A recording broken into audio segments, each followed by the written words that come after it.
Shin lin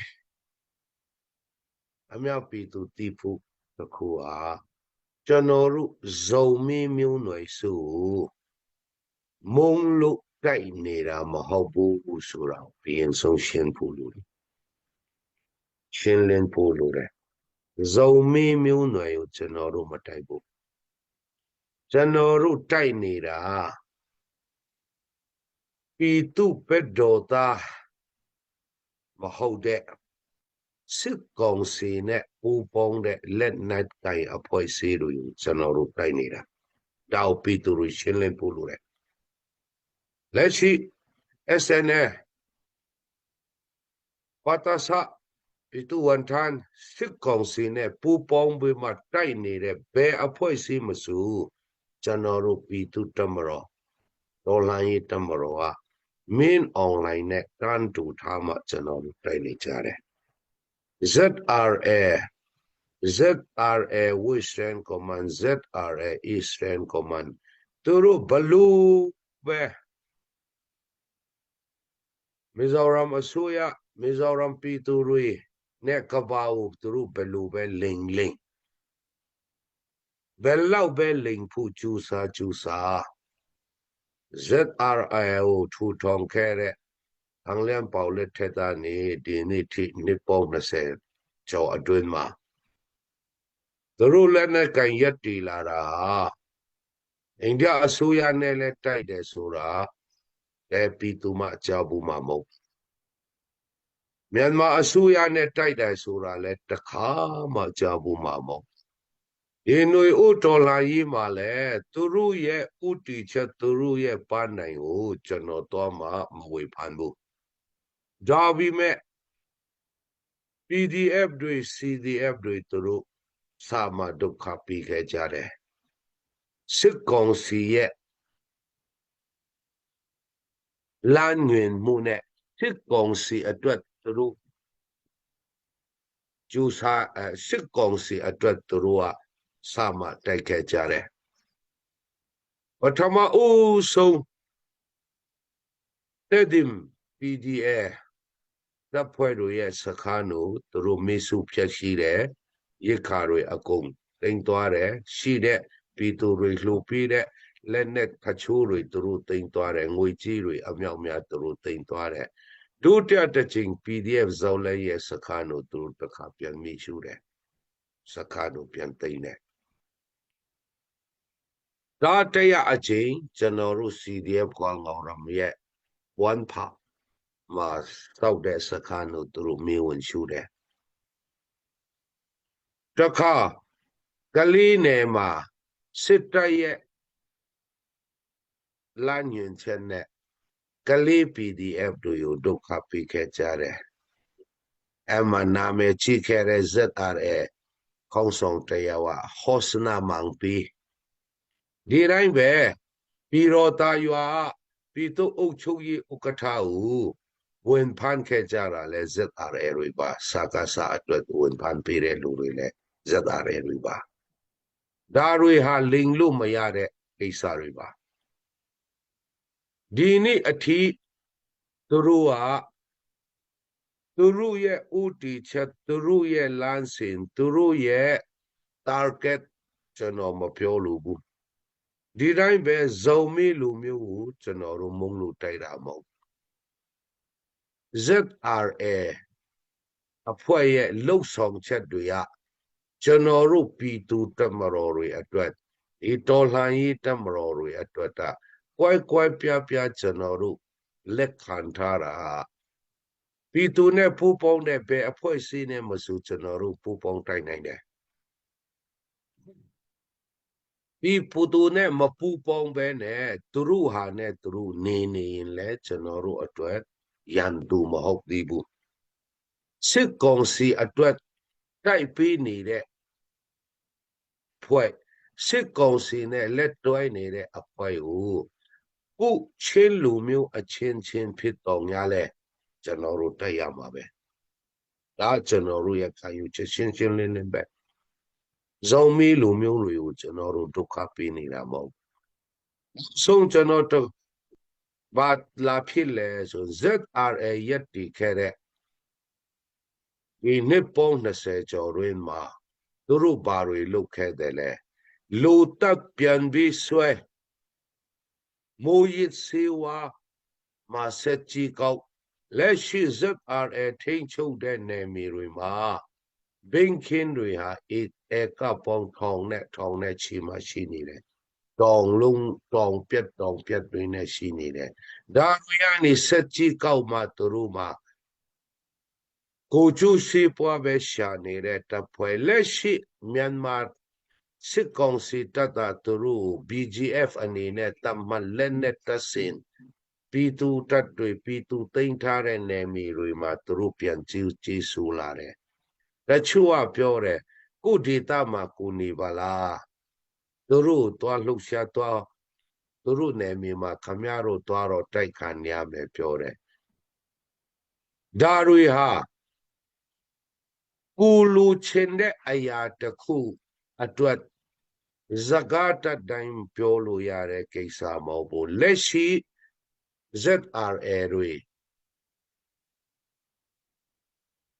Chilean Council တပ်သားတင်ထားတဲ့တွန်းဆောင်တို့ချခါမျိုးတို့ကိုပြန်သိမ်းပြီးမှ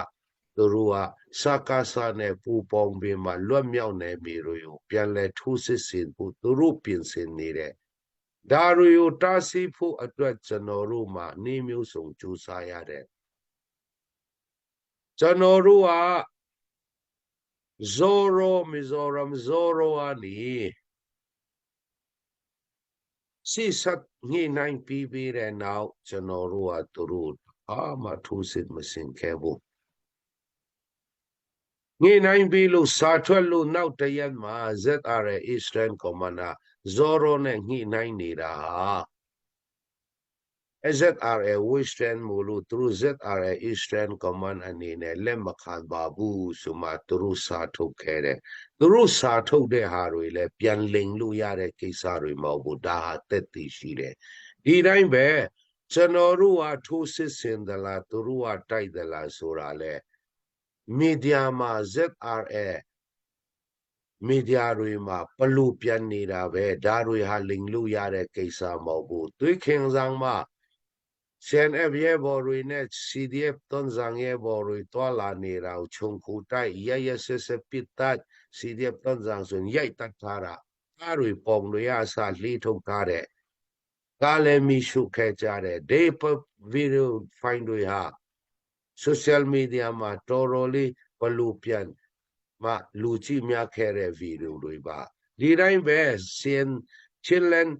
Chin National Flag တွေမီရှုဒါတွေဟာသူတို့လုပ်ခဲ့တာပဲကျွန်တော်တို့တွေကတွားတိုက်သလားသူတို့ကတိုက်သလားဒါတွေဟာလိမ်လို့မရတဲ့ကိစ္စတွေပါ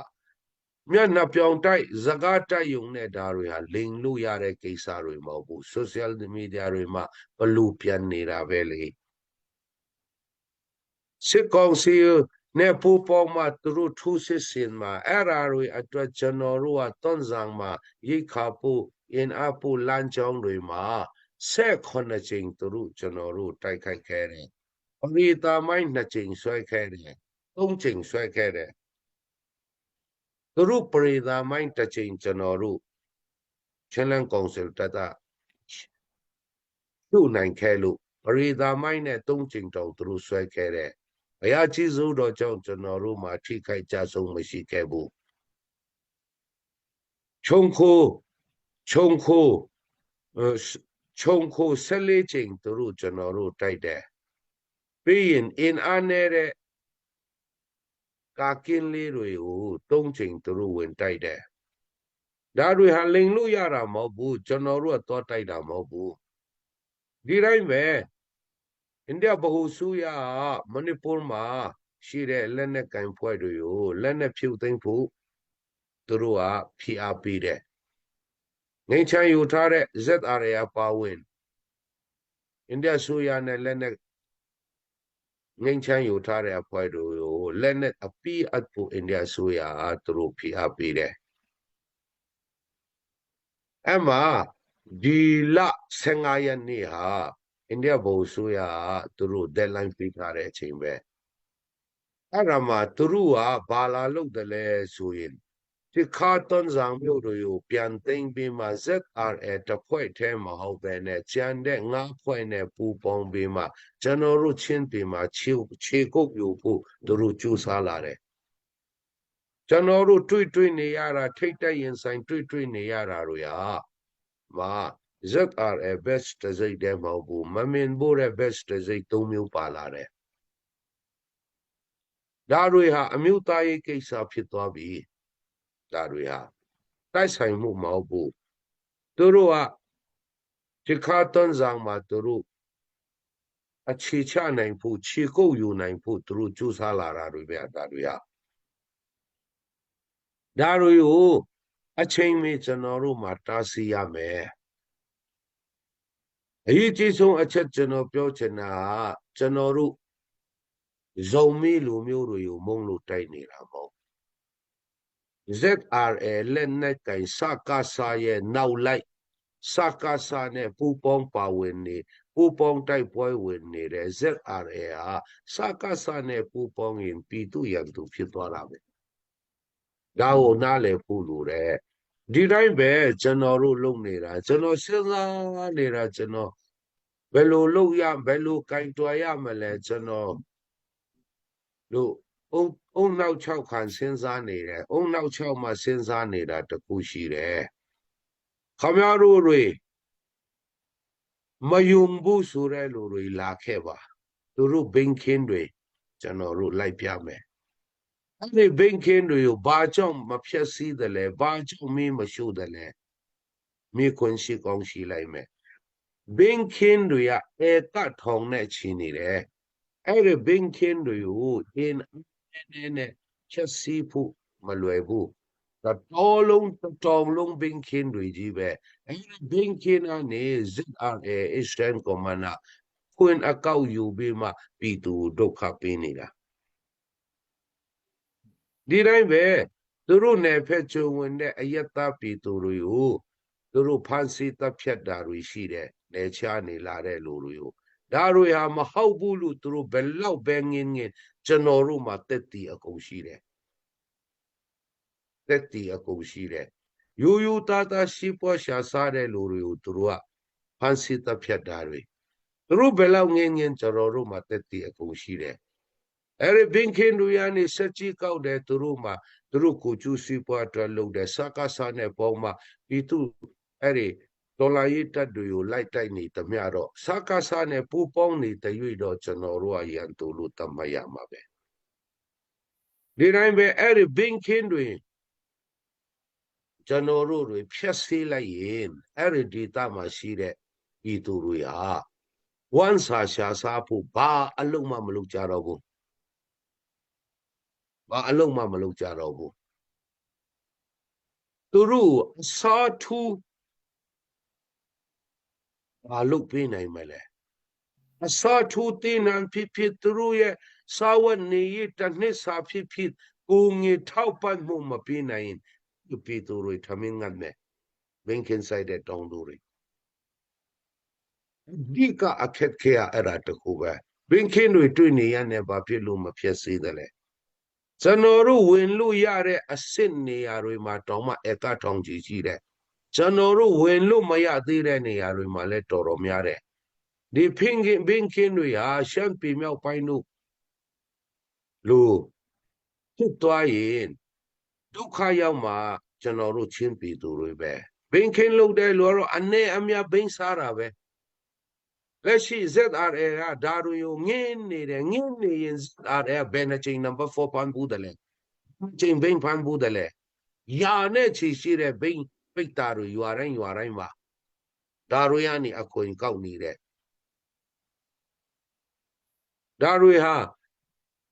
အများပြည်သူစဉ်းစားဖို့ရဲ့ Children Council ဖြစ်ချင်းပြည် CNC Children ဟာအစိုးရချင်း National Council ဖြစ်ဒါတွေဟာကြုံတွေ့လာရမယ်အကြီးမားဆုံးစင်ခေါ်မှုတရက်လို့ကျွန်တော်မြင်တယ်ဒီပင်ခင်းတွေကိုဖျက်သိမ်းလိုက်ရင်ဘာအစားထူးမလဲဘာအစားထူးသိနံဆိုင်ခိုင်းရမလဲ ဒီကြားထဲမှာသူတို့ဘာနဲ့ကျွေးမွေးရမလဲဒါတွေဟာစဉ်းစားရမယ့်ကိစ္စတွေထဲမှာပါလာတယ်ကျွန်တော်တော်လေးစိတ်လည်းမကောင်းဘူး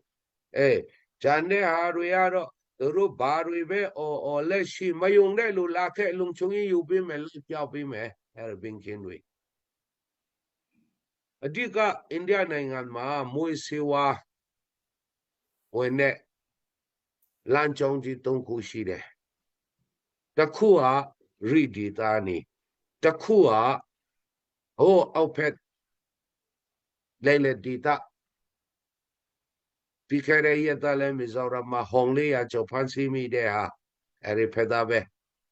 ဒါတရအကြီးဆုံးကအရင်ကအဇက်အားရထိန်ချုပ်ခဲ့တဲ့အခုဖိုင်ဇာဘုတ်ဖြီဖာတန်ယွာတိတောက်လင်းငန်တဲမီဇိုရမ်နာလန်အခုဘယ်လျံဖက်သားနေတဲ့ဇမ်ပွေလန်မာဂျီယာနေဝိုင်မွန်ကွန်အဲ့ဒီလန်မာဂျီတွေဟာအဓိကမိုးစီဝါတဲတဲ့လန်မာဂျီတွေပါကျွန်တော်တို့တဖြည်းဖြည်းထိန်ချုပ်သွားတော့သူတို့မိုးစီဝါလန်ကြောင်းတွေပိတ်ကုန်လို့ကျွန်တော်တို့လည်းတော်တော်မုန်းနေတယ်ဒီတနေ့သူတို့ဘင်းခေနာနေရတဲ့ဘင်းတွေတဲထုတ်ဖို့လမ်းကြောင်းတွေမှာချင်းလန်းကောင်စစ်တပ်တွေနေရာချထားပြီးအဲ့ဆိုတော့သူတို့မရမကကျွန်တော်တို့ထိုးစစ်ဆင်နေတာအဲ့ဒီလမ်းကြောင်းတွေ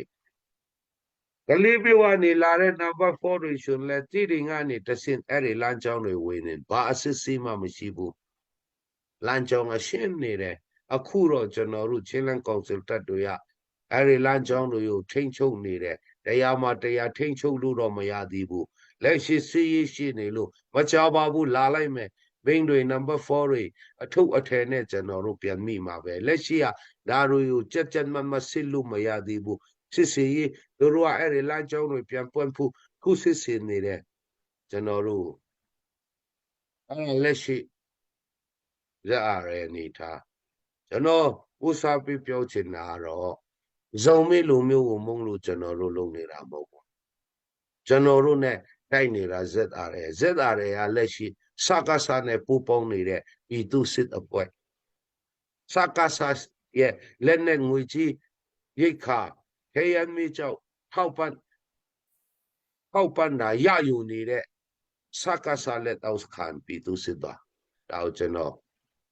ပြောကြလို့ရကျေးဇူးတင်